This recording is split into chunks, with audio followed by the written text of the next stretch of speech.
Durante siglos, la historia de El Dorado fue contada de la misma manera. Una ciudad perdida hecha completamente de oro, escondida en algún punto inalcanzable de América, esperando ser descubierta por quien tuviera el valor, o la obsesión, suficiente para encontrarla.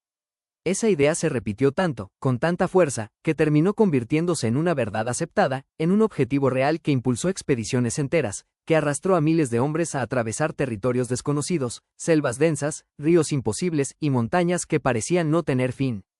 Pero lo más inquietante de toda esta historia no es que nunca encontraran la ciudad, sino que, desde el principio, estaban buscando algo que nunca existió. El origen de esta obsesión no comienza en Europa, ni en mapas, ni en relatos escritos. Comienza en algo mucho más simple, y al mismo tiempo mucho más fácil de malinterpretar. Una historia contada por los pueblos indígenas sobre un ritual. Un ritual que, para ellos, tenía un significado claro, profundo, incluso sagrado, pero que, al ser escuchado por los conquistadores, fue traducido inmediatamente a una lógica completamente distinta. Y ese momento, ese pequeño punto de contacto entre dos formas de entender el mundo, fue suficiente para distorsionar toda la historia. Los relatos hablaban de un hombre cubierto completamente en oro. No parcialmente, no adornado, sino completamente cubierto. Su cuerpo brillaba bajo el sol como si no fuera humano, como si fuera una figura hecha de metal, como si su piel hubiera sido reemplazada por algo más. Para quienes escuchaban esa historia desde una cultura donde el oro representaba riqueza absoluta, aquello solo podía significar una cosa: abundancia. Una abundancia tan grande que permitía cubrir a una persona completamente sin ningún tipo de limitación.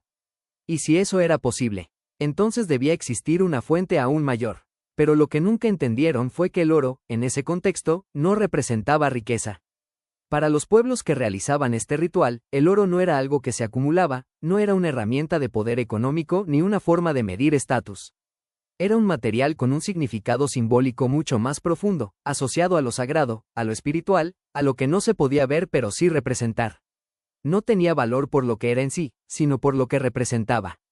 Y eso cambia completamente la historia. El ritual comenzaba mucho antes de que el hombre dorado tocara el agua. Era un proceso que implicaba preparación, transformación y significado. El hombre elegido no era cualquiera. Era el gobernante, el líder de su pueblo, alguien que en circunstancias normales representaba poder, control y autoridad. Pero en el contexto del ritual, todo eso desaparecía. Porque en ese momento, dejaba de ser un gobernante para convertirse en algo completamente distinto. Su cuerpo era preparado con cuidado. Primero se cubría con una sustancia que permitía que el polvo de oro se adhiriera completamente a su piel. Luego, el oro era aplicado de forma meticulosa, hasta que no quedaba rastro visible de su piel original. El resultado no era una persona decorada, sino una transformación completa. Su identidad visual desaparecía bajo una capa dorada que lo convertía en algo más, en una representación viva de algo que no podía explicarse fácilmente. Ese momento era clave, porque marcaba el inicio de la transición. El hombre ya no era solo un individuo, era un símbolo, un intermediario, alguien que, por un breve periodo de tiempo, ocupaba un lugar entre dos realidades, la humana y otra que no se podía describir de forma directa. El siguiente paso llevaba esa transformación a su punto más importante. El hombre dorado subía a una balsa, acompañado por sacerdotes y rodeado de objetos de oro que también formaban parte del ritual.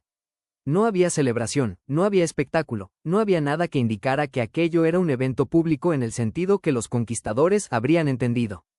Todo ocurría en silencio, con una calma que resulta difícil de imaginar si se compara con la forma en que esta historia fue reinterpretada después. La balsa comenzaba a moverse lentamente hacia el centro del lago Guatavita. No había prisa, cada movimiento parecía calculado, como si el tiempo no tuviera la misma importancia que en otros contextos.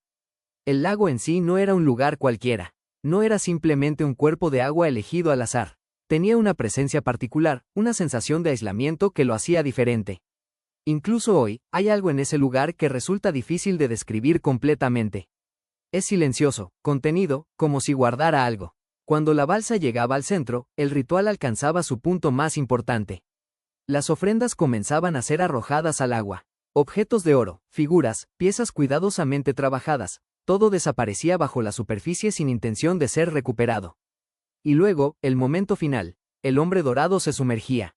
El agua cubría su cuerpo, el oro se desprendía, las partículas doradas se dispersaban lentamente y caían al fondo del lago. Todo lo que había sido preparado desaparecía en cuestión de segundos.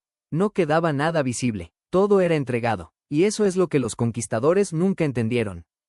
Para ellos, ver oro desaparecer bajo el agua era impensable. El oro debía ser conservado, acumulado, protegido.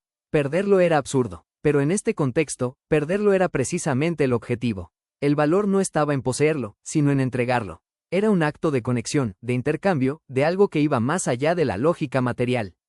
Cuando los españoles escucharon esta historia, no vieron un ritual. Vieron riqueza, vieron la posibilidad de encontrar una fuente inagotable de oro. Y así nació la idea de El Dorado como una ciudad, como un lugar físico que debía existir en algún punto del territorio. Ese error de interpretación fue suficiente para desencadenar una de las búsquedas más intensas y destructivas de la historia. Expediciones enteras se organizaron con el único objetivo de encontrar ese lugar. Hombres atravesaron territorios desconocidos, enfrentaron enfermedades, hambre, ataques, condiciones extremas, todo por una idea que nunca fue cuestionada en su origen. Con el tiempo, el lago Guatavita fue explorado. Intentaron drenar sus aguas, recuperar el oro que, según los relatos, debía estar acumulado en el fondo. Y sí, encontraron objetos, piezas que confirmaban que el ritual había sido real. Pero nunca encontraron todo. Siempre quedó algo fuera de alcance, algo que no podía recuperarse completamente. Y eso es lo que mantiene el misterio vivo. Porque aunque ahora sabemos que El Dorado no era una ciudad, la historia no termina ahí. Lo verdaderamente inquietante no es lo que los conquistadores buscaron, sino lo que nunca lograron entender. El significado real del ritual sigue siendo, en gran parte, un misterio. Sabemos lo que hacían, sabemos cómo lo hacían, pero no sabemos completamente por qué. Tal vez era una forma de conexión con algo que consideraban superior. Tal vez era una manera de mantener un equilibrio que no comprendemos desde nuestra perspectiva actual. O tal vez era algo que simplemente no puede traducirse completamente a nuestra forma de entender el mundo. Y ahí es donde la historia se vuelve más incómoda, porque nos obliga a aceptar algo que no siempre queremos reconocer, que no todo puede ser interpretado correctamente desde fuera. Que hay cosas que, al ser vistas desde otra lógica, pierden su significado original y se convierten en algo completamente distinto. El Dorado no fue una mentira, fue un malentendido, uno tan poderoso que cambió la historia. Y eso deja una última pregunta que es mucho más inquietante que la leyenda original. Si algo tan importante pudo ser interpretado de forma tan incorrecta durante tanto tiempo, ¿cuántas otras cosas estamos entendiendo mal hoy, sin siquiera darnos cuenta?